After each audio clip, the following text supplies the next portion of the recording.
Salomón es recordado como uno de los reyes más destacados de la historia. Fue uno de los gobernantes más exitosos de todos los tiempos y está entre los hombres más ricos que jamás hayan existido.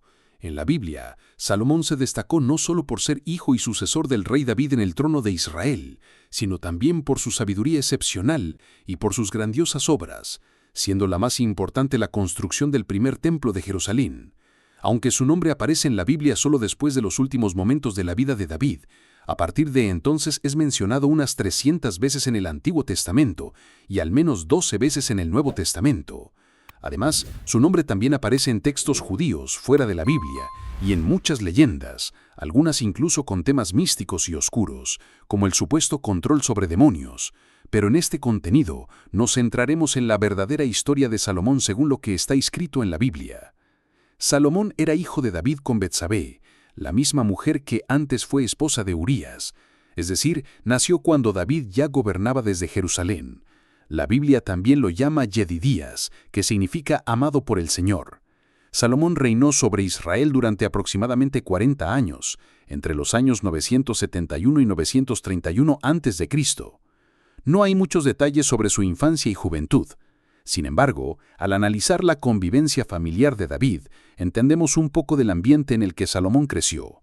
David tuvo varias esposas, lo que generó muchos conflictos entre sus hijos, motivados por disputas de poder. Salomón entra en la narrativa bíblica precisamente en un momento de crisis dentro de la casa real, cuando David ya era anciano y estaba debilitado. Antes de eso, Absalón, uno de los hijos de David, ya había intentado tomar el trono por la fuerza, pero fracasó. Más tarde, Adonías, otro hijo mayor de David, hizo lo mismo. Se autoproclamó rey e incluso organizó una fiesta de coronación con el apoyo de Joab, ex general de David, y del sacerdote Abiatar. Cuando se descubrió ese plan, Betsabé, el profeta Natán, el sacerdote Sadoc y otros aliados recordaron a David la promesa de que Salomón sería el sucesor. Entonces David dio órdenes para que Salomón fuera ungido como rey y Sadoc realizó la ceremonia. Se estima que Salomón tenía alrededor de 18 años cuando subió al trono. El reinado de Salomón duró unos 40 años, aunque los estudiosos aún debaten si fue entre 971 y 931 a.C., o de 960 a 920 a.C., siendo la primera fecha la más aceptada. Justo después de la muerte de David, Salomón siguió las instrucciones que dejó su padre y tomó decisiones firmes para consolidar su poder, eliminando a sus rivales. Mandó ejecutar a Adonías y Joab y expulsó a Abiatar.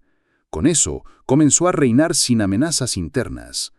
Salomón heredó un reino extenso, de unos 128.000 kilómetros cuadrados. Durante su gobierno, mejoró mucho la organización interna del país. En lugar de las antiguas divisiones tribales, creó 12 distritos administrativos, cada uno responsable de mantener la corte durante un mes del año. La lista de alimentos consumidos por día, según el libro de 1 Reyes 4, incluía unos 9.000 kilos de harina, 30 bueyes, además de ovejas, gacelas, aves y otros animales. Aunque parezca exagerado, esa cantidad de alimentos era para toda la corte, que incluía funcionarios, sirvientes, oficiales y familiares, posiblemente más de 12.000 personas al día. La estructura del gobierno estaba bien organizada y sus principales ayudantes eran llamados príncipes. En el sector militar, Salomón introdujo mejoras como carros de guerra y caballería. También invirtió en caminos y fortalezas para proteger las rutas comerciales. De hecho, el comercio fue uno de los puntos más fuertes de su reinado. Salomón controlaba rutas comerciales importantes y estableció puntos estratégicos que garantizaban ingresos enormes. La plata llegó a ser tan común en Israel como las piedras, y el cedro, una madera noble, era abundante. Eso permitió que Salomón gobernara en un contexto de riquezas sin precedentes en Israel. Además, fue un hábil diplomático y durante su reinado casi no hubo amenazas externas. Uno de sus principales acuerdos comerciales fue con Hiram, rey de Tiro, intercambiando trigo y aceite por madera. También firmó contratos con comerciantes de Egipto, importando caballos y carros que luego revendía a los hititas y sirios, con buen provecho. Pero el comercio marítimo fue el más lucrativo. Sus barcos navegaban por el Mar Rojo hasta Ofir, en viajes que podían durar hasta 3 años. Los ingresos provenientes del comercio, tributos e impuestos eran gigantescos, haciendo de Salomón uno de los hombres más ricos de la historia. Entre todas las obras realizadas durante su reinado, la más significativa fue el Templo de Jerusalén. Según la promesa de Dios, Salomón construyó el templo para guardar el Arca de la Alianza. Para eso, utilizó mano de obra forzada de los cananeos y también reclutó israelitas, lo que causó descontento. Este ambiente tenso quedó claro cuando Adoniram, encargado de los trabajadores, fue asesinado.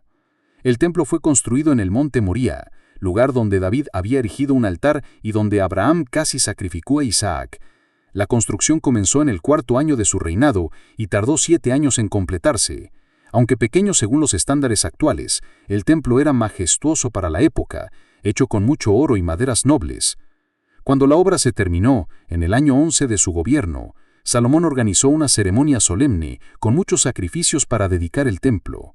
Otras construcciones importantes fueron la casa del bosque del Líbano, el pórtico de columnas, la sala del trono, la casa de la hija del faraón, una de sus esposas, y su propia residencia, donde vivían 700 esposas, 300 concubinas y muchos sirvientes. También construyó el Milo, una gran fortaleza que protegía el templo. Salomón también fue famoso por su sabiduría. La Biblia relata un sueño en el que Dios le preguntó qué deseaba más.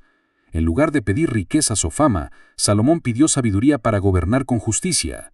Un episodio famoso fue el juicio entre 2 mujeres que disputaban un bebé. Sin testigos, Salomón sugirió dividir al niño en 2. La verdadera madre prefirió renunciar al niño, revelando así su amor. De ese modo, Salomón resolvió el caso con una sabiduría impresionante. Escribió miles de proverbios y cantos, habló sobre plantas y animales, y su sabiduría era reconocida por muchos pueblos. Se le considera el principal autor del libro de Proverbios, además de Eclesiastés, Cantar de los Cantares y algunos salmos, 72 y 127. Muchas leyendas antiguas también exaltan su sabiduría. Entre los visitantes ilustres estuvo la reina de Saba, que vino de lejos para conocerlo. Le hizo preguntas difíciles, pero Salomón respondió a todas con sabiduría, dejándola admirada. Como reconocimiento, le ofreció muchos regalos, incluyendo más de 4 toneladas de oro. A pesar de su sabiduría, Salomón tomó decisiones que perjudicaron a su pueblo. Impuso trabajos forzados, aumentó los impuestos y por influencia de sus muchas esposas extranjeras, permitió prácticas religiosas paganas. Con el tiempo, él mismo adoró a otros dioses. Esto contrariaba directamente la voluntad de Dios y rompía los principios de la alianza con el pueblo de Israel. Sus matrimonios, en muchos casos, tenían fines políticos. Se casaba para firmar alianzas, aunque también mostraba afecto por sus esposas. La Biblia dice que tuvo 700 esposas y 300 concubinas. Este comportamiento desobedecía claramente la orden de Dios, que prohibía a los reyes de Israel tener muchas mujeres, para no desviarse. Entre sus esposas estaba la hija del faraón de Egipto. Hay leyendas que dicen que Salomón tuvo un hijo con la reina de Saba, llamado Menelik I, que habría fundado la monarquía etíope, pero la Biblia no menciona nada sobre eso. Su heredero legítimo fue Roboam, hijo de Naama, una mujer amonita. Considerando que Roboam tenía 41 años cuando asumió el trono, es probable que haya nacido antes de que Salomón se convirtiera en rey. Por haberse desviado y seguido a otros dioses, Salomón provocó la ira de Dios. Aunque Dios no dividió el reino durante su vida, por amor a David, permitió que surgieran enemigos como Hadad, Rezón y Jeroboam. Este último dividiría el reino en el reinado de Roboam, convirtiéndose en rey de las tribus del norte. Así, después de la muerte de Salomón, el reino unificado de Israel se fragmentó. La Biblia no detalla cómo fue su muerte, pero indica que terminó sus días de forma triste, dejando un reino debilitado. Aún con sus errores, Salomón dejó un legado importante. Construyó el templo, fortaleció a Israel ante otras naciones y se destacó como el mayor representante de la literatura de sabiduría. Sobre las historias místicas que surgieron con el tiempo, no hay pruebas de que sean verdaderas. La Biblia incluso menciona otros registros sobre Salomón, como el libro de la historia de Salomón, pero esos textos se perdieron. Lo que quedaron fueron leyendas creadas siglos después, muchas ligadas al misticismo judío, que retratan a Salomón como alguien involucrado con magia y demonios. Sin embargo, estos escritos no tienen base bíblica ni histórica confiable. Lamentablemente, hay quienes prefieren creer en esas fantasías en lugar de seguir lo que está claramente registrado en la Biblia, que, nos guste o no, es el documento mejor conservado de la antigüedad. Algunos dicen que la verdadera historia de Salomón fue oculta, pero eso no tiene sentido ya que esas leyendas solo surgieron mucho tiempo después de que se escribiera el Antiguo Testamento. La mayoría de los arqueólogos acepta que Salomón fue una figura histórica real, aunque haya debate sobre los detalles de su reinado. Nuevos descubrimientos arqueológicos siguen ayudando a entender mejor ese periodo, pero excavar en el lugar del templo es casi imposible por cuestiones religiosas y políticas. Frente a todo esto, lo que sabemos con certeza sobre Salomón es lo que está en la Biblia, y lo más importante, toda su gloria y riqueza eran solo una sombra de lo que sería el verdadero reino eterno del Mesías. El Salmo 72, atribuido a Salomón, usa un lenguaje fuerte para describir tanto al rey humano como para señalar al rey divino, Cristo. Si llegaste hasta aquí y aún no formas parte de nuestra familia, bendice nuestro trabajo con tu suscripción, deja tu me gusta y que Dios te bendiga.